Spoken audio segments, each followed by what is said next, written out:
Hey guys, friends, and subscribers out there in YouTube land, I am Robert Hamm, and today we're talking about gear on the Monday morning meeting. I have some nicely brewed and quickly pressed Gold Coast by Starbucks, and I cannot wait to enjoy. I take mine black. So I hope you go ahead and grab a nice little cup of coffee yourself, sit down, and let's get this thing started. We're going to start with my intro to photography, which was in high school on a black and white camera. Actually, this isn't black and white. This is the Canon T70.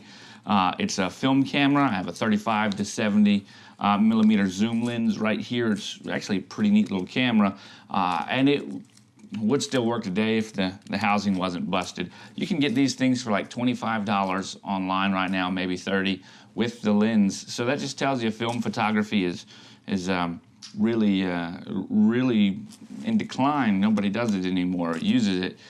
But this camera is kind of what started it all for me, and I really enjoy it. It's a nice programmable camera, so it made it easy for me to learn and then kind of branch out. I even have my original negatives that I developed in high school, and that was pretty neat. Back in 2001, 2002, 2003, I kind of started photographing weddings, and I moved to digital. I had been shooting film. I had a Kodak Advantix film with the APS-C, that's Advanced Photo System. Remember those little cameras that had that film strip that could be panoramic, it could be 4x3, or it could be 3x2. It just depended. You could select the size. Well, that was a development of Kodak, and that, as far as I remember right, it was a development of Kodak. Eastman Kodak Company came up with the Advanced Photo System film, and it was basically just a little barn door on the inside when you selected what lever you wanted that would actually switch things up and just mask part of the film, which was a 24 millimeter film.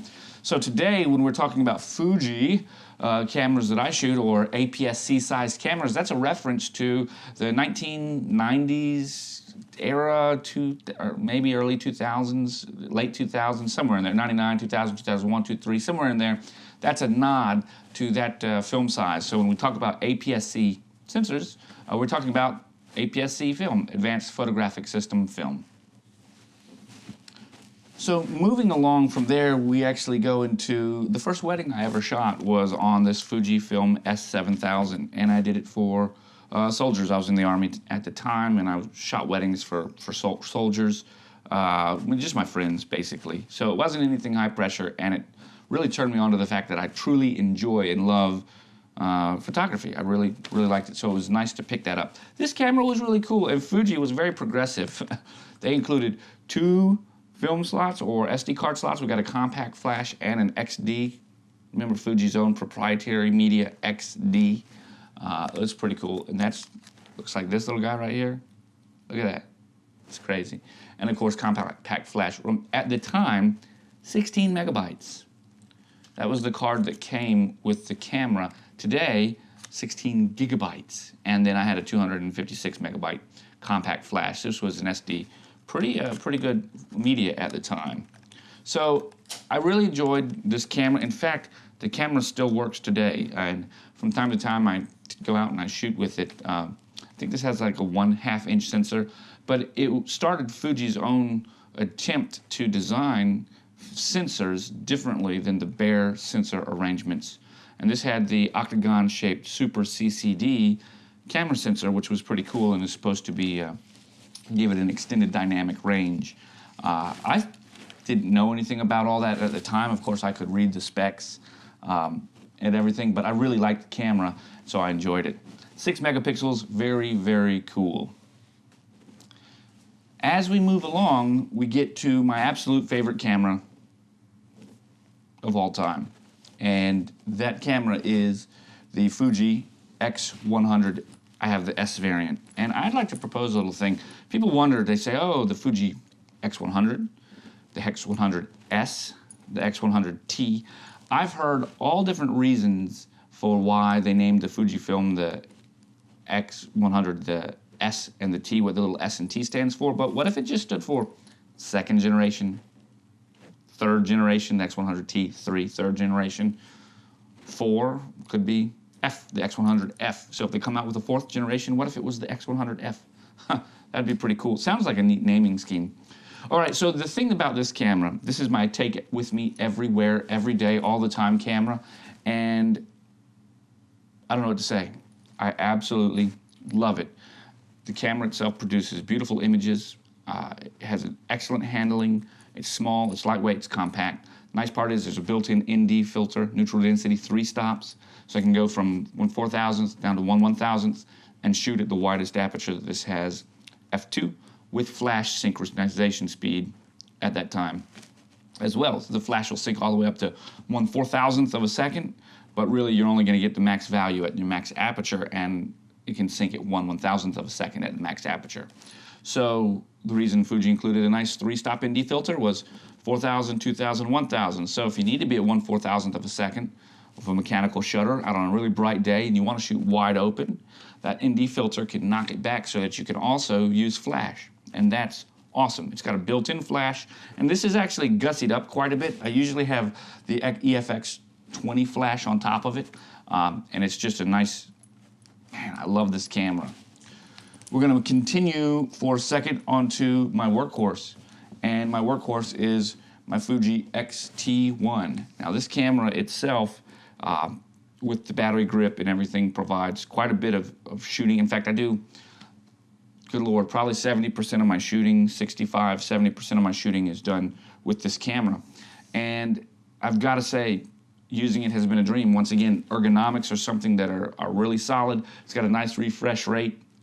It looks great through the gigantic viewfinder in there, and it feels good. So this is what I'm using, and I really enjoy it. My most recent camera upgrade is the X Pro 1.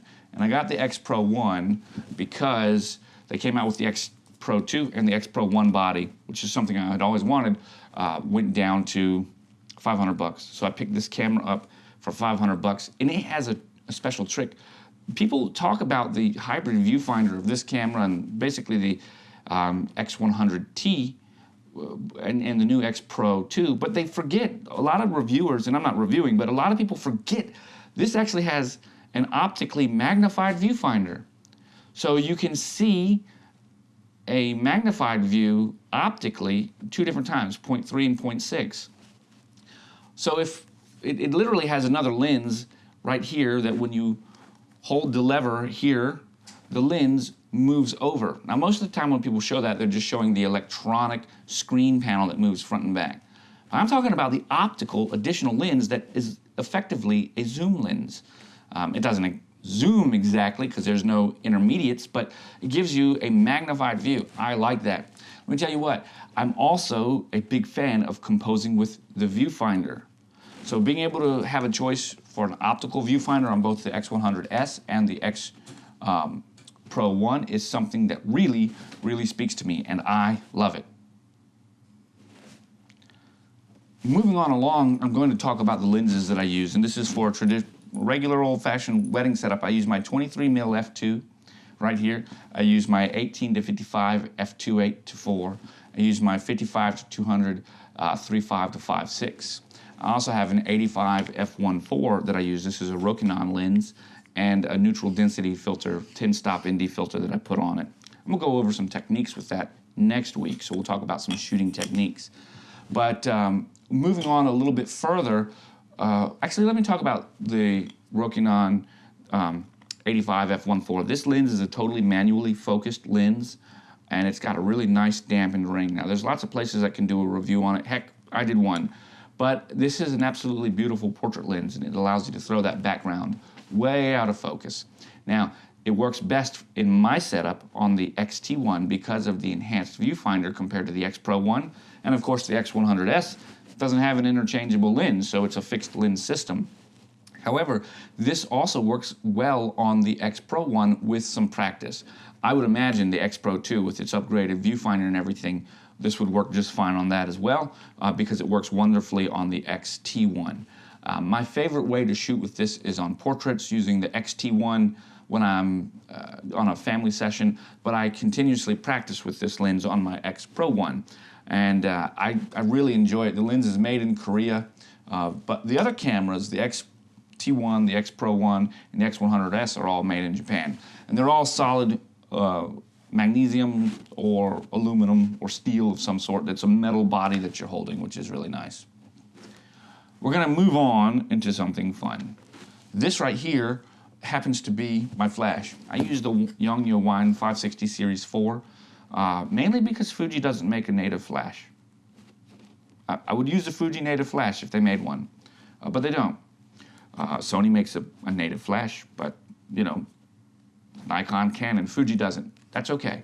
This fills the bill. Since I shoot on full manual on my cameras anyways, and I use manual on the flash, I don't do any TTL. This works great for me. They're around $65. The Series 4 can control other Series 4 and Series 3 flash as a master unit from the front, or you can use this master unit right here, which is pretty cool. The point is, I can have 8 of these. In fact, at 60 bucks, 6 times 8, $48, $480. So for $500, I can get 8 of these flash. Add a B&H or Adorama drops and spills for 3 years, and you're up to $700 for, or actually about $650 for all of them in 3 years of damage protection on 8 flash. Did you hear me? They all sync too. The units can sync up to 6 groups, 4 flash each. So I think that's 32. I only sync up to 8. Maybe that spec is wrong, but 8, I sync 8 flash. Now why would I do that? I'll give you a real quick hint. I'm at a wedding. This nice pro tip, I can shoot 4 flash into the sky, into the ceiling in order to bounce back down. I can put them out of the way. Put them on full power, zoom them up straight and call that one group. Now I've got power when I hit that's gonna light up the reception for that split second. Where my receptions are usually pretty dark. And then the other ones can be in different groups. I can have one on the pole, have one on the, well, not on the camera, but have one on the pole, move one around for me, or set them up in specific spots that I want to have lit, such as maybe behind the cake. Why is that important? What if I want the cake to be lit from behind in all my shots, no matter where I am? That requires a flash. Being able to sync 8 flash can do it. That's a good pro tip. Use it wisely. Continuing on with the gear, I'm going to talk about these little action cams. Now I do wedding videos with these action cams, and pros and other people look at me like I'm crazy from time to time. I do my own thing. I don't particularly care about what everybody else says will or won't work. I've always been that kind of guy. And let me tell you, when you think about all these really cool stabilized, to some extent, shots that people get outside, outdoors, to get these little point of view perspectives with this big fisheye lens, it's kind of neat. Think about the snowboarding videos, think about those action type of videos. Well, the minute you film a wedding with one of these, and I don't mean totally, these are definitely B-roll cameras, but good B-roll footage. The minute that you film a wedding with one of those, or a couple of them, you've got a more action, excitement kind of feeling in your wedding, because that's what they're made for. So they give a perspective. It's engaging. There's so much shown in it. What that means is that I can hand one of these to the bride and one of these to the groom and just say, hey, push the little button and go record while I'm not around, or whatever. And so now they've got they're doing all these little things with all the guys together. Oh my goodness, it turns out awesome. All right, whatever.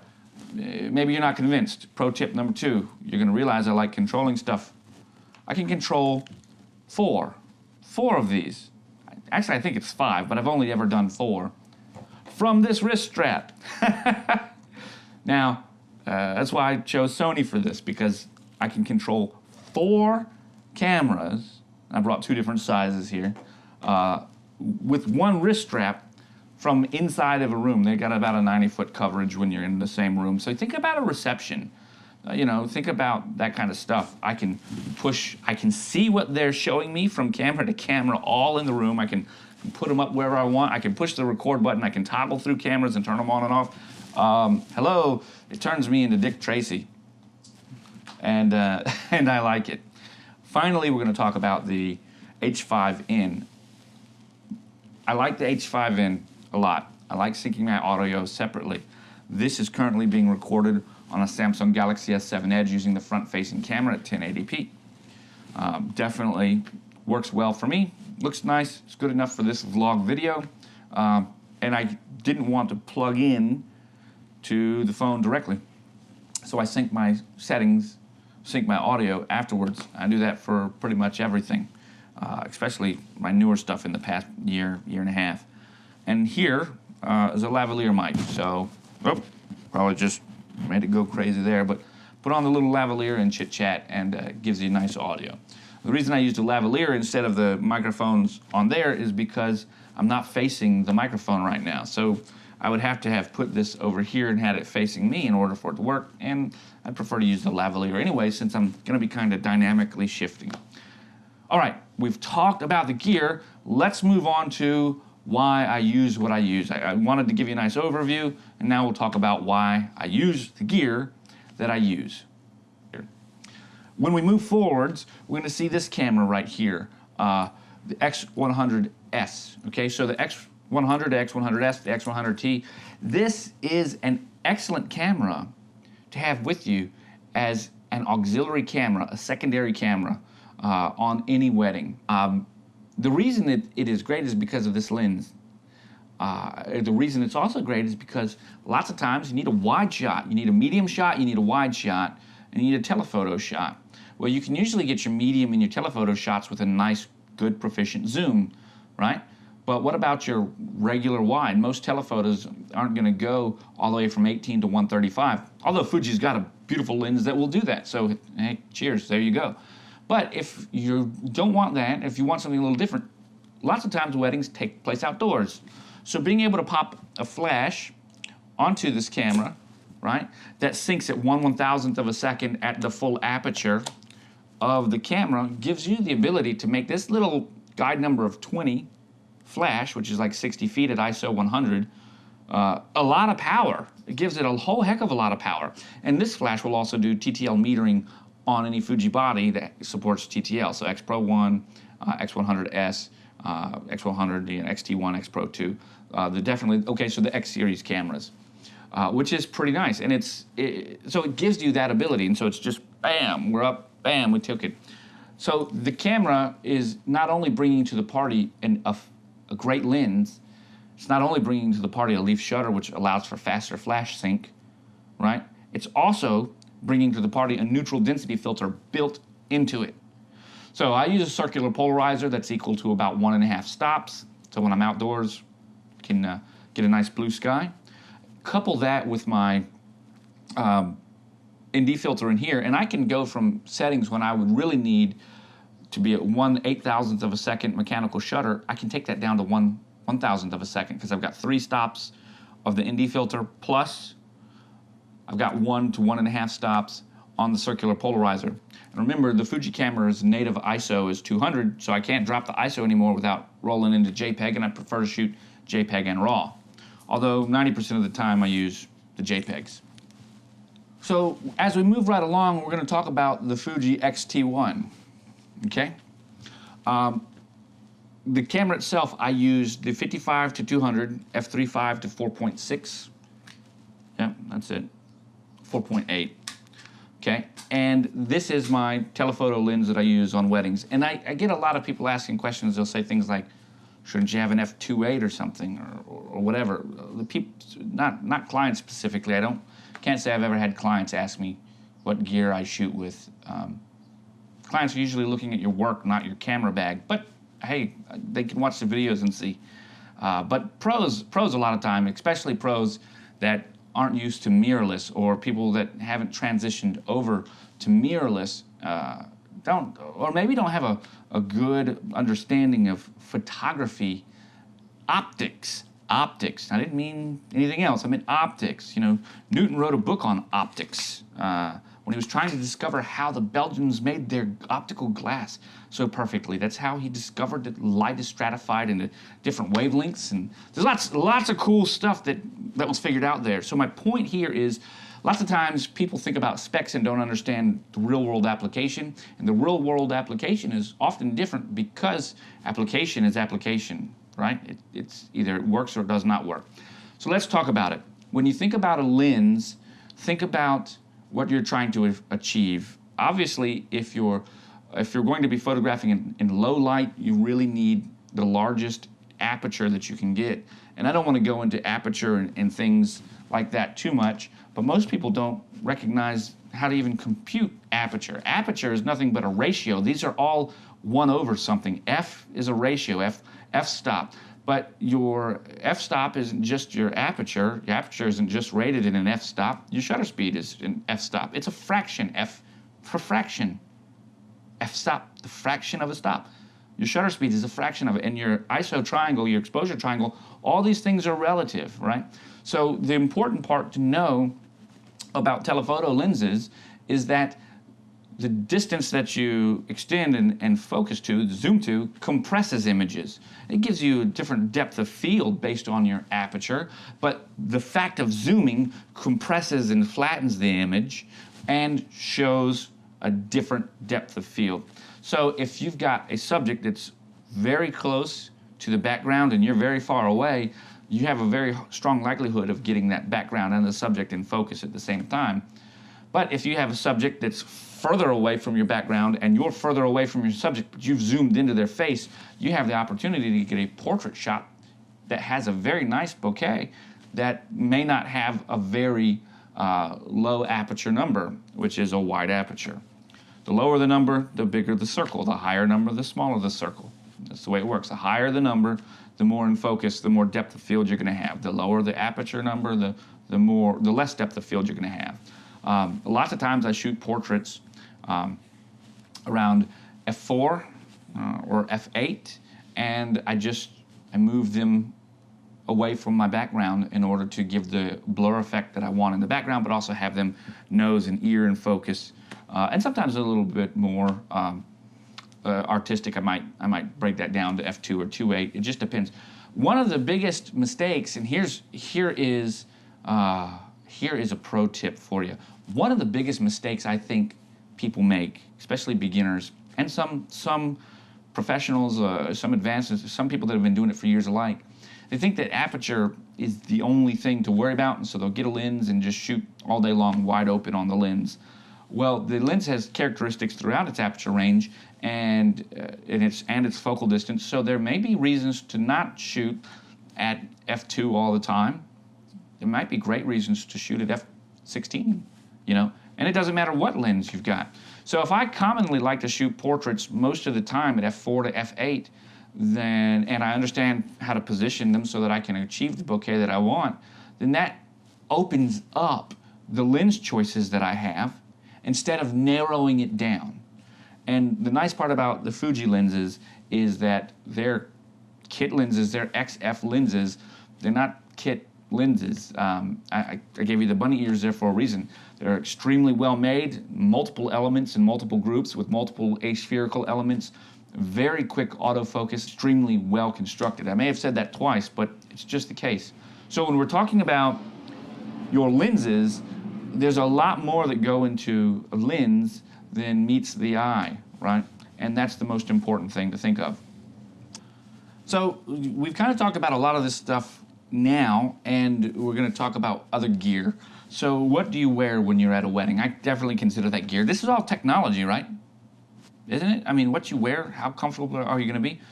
Are you wearing Sperry topsiders? You're running around in flip-flops. I mean, if you're going to be on your feet 8, 9, 10 hours, you've got to wear shoes that are comfortable. So there's a technology there. That's part of your gear. Me, I want to answer that question I posed earlier. Another part of my gear that you don't ever get to see is, unless I'm at a wedding, is my suit. So I always wear a suit and tie.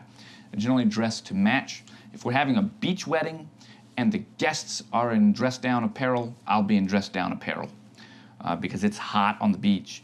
And sometimes brides and grooms get married on the beach and they're the only ones that are dressed up in the full tux and looking really nice, and everybody else is dressed down. Generally speaking, my rule of thumb is I wear the same kind of clothing that the guests are expected to wear. And I do that for a couple reasons. One, I know that as a professional to photograph somebody's wedding, I'm hired to photograph their wedding, so we sit down, we plan this wedding, we plan this photographic journey, we chronicle it, and the next thing I have to do is go and photograph it. But let's pretend it was a nice wedding where everybody was dressed up, right? But I decided just to wear black trousers, black shirt, and a black vest, right? that held camera gear and stuff. Then when I'm running around, I would definitely look like a photographer because I would look like a photographer. I would prefer for the guests there that are taking portraits to be able to tell I'm a photographer, if any reason, by my portraits. So I like to try to blend in a little bit more. So if I'm standing there taking a picture, you know, I'm getting a wide shot outside and I'm taking a picture with this, I look just like anybody else that could be taking a picture in the guests' photographs. Now, you might say, why do you even care about what they think? I'm building a brand, I'm building a reputation. And one of the things that I'm told quite often from guests and my customers, my brides and grooms, is that they had no idea I got the shots that I got because they never even saw me. And lots of times I'm very close. So what's one of the technologies, what's one of the strategies I use to help become ninja, right? Incognito. It's to dress like those around me so that I can blend in. And I like hearing that. I like it when my brides and grooms tell me, wow, we had no idea that you even got that shot. We didn't even see you. There are times, I mean, sometimes I'm literally right in their face taking a picture, but there's operational awareness, there's situational blindness that's going on. They've got a lot on their minds, and I'm taking pictures. So obviously, some of that could be taking place. But the other part is, I don't look like some guy off the street that's trying to look really hard like a photographer. No, I look like everybody else that's there. I'm dressed nice, getting lots of nice compliments on what I'm wearing. I usually wear the same colors as the bride and the groom, and that's a big help. I spent some time talking about it for you because it's a piece of kit that you can't see that's very important to how I go about business. All right, friends, once again, this is Robert Hamm with Robert Hamm Photography, and today we were talking about gear. Today it was all about the gear and a couple of techniques that you could use with it. Mainly it was why I use the gear that I do in order to help explain to you why you may want to use the gear that you do. So there's always similarities that we can find. So I'm Robert Hamm with RobertHammPhotography.com. You can catch me over on Twitter at RobHammPhoto. You can find me both Facebook and YouTube right here at /Robert Hamm Photography. Really appreciate the fact that you stuck around to watch all this. And if you like the show, go ahead and hit that like button and subscribe. I can't wait to see you on the flip side. Take it easy, my friends, and stay thirsty. All right? Stay thirsty, my friends. Stay thirsty.